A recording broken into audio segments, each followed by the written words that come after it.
कहानी में एक नगर में 3 ब्राह्मण युवक रहते थे जो एक ही युवती से प्रेम करते थे। तीनों ने उस युवती का हाथ मांगा, लेकिन युवती ने निर्णय नहीं लिया कि वह किसे चुने। एक दिन दुर्भाग्यवश युवती की मृत्यु हो गई, जिससे तीनों युवक गहरे दुख में पड़ गए। पहला युवक शव के पास बैठकर उसका अंतिम संस्कार करने के लिए तैयार हो गया और उसने उसी स्थान पर तपस्या करने का संकल्प ले लिया।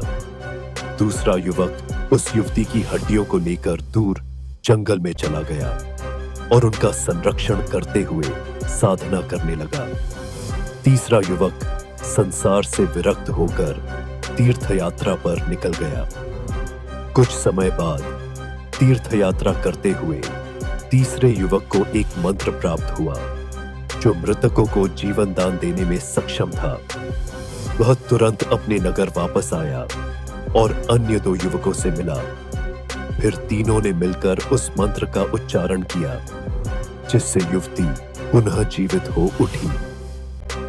कहानी सुनाने के बाद वेताल ने राजा विक्रम से पूछा, अब तुम बताओ, इन तीनों में से कौन युवती के प्रेम का सच्चा अधिकारी है? यह प्रश्न कठिन था, क्योंकि तीनों युवकों ने अपनी अपनी तरह से प्रेम का प्रमाण दिया था।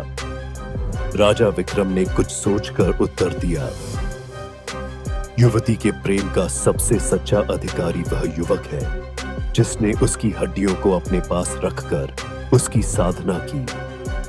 पहले युवक ने केवल उसके शव के पास रहकर तपस्या की और तीसरे युवक ने मंत्र का प्रयोग करके उसे जीवित कर दिया। लेकिन दूसरा युवक ही उसका सच्चा प्रेमी है, जिसने उसकी स्मृति को हड्डियों के रूप में अपने पास रखा और निरंतर उसकी आराधना करता रहा। राजा विक्रम का उत्तर सुनकर वेताल हंस पड़ा और बोला, राजन, तुम्हारा उत्तर बिल्कुल सही है, लेकिन तुमने बोलकर मेरी शर्त तोड़ दी है। अब मैं वापस पेड़ पर जा रहा हूं। यह कहकर वेताल उड़ गया और पेड़ पर जाकर पुनः लटक गया। राजा विक्रम को फिर से उसे पकड़ने के लिए श्मशान घाट जाना पड़ा।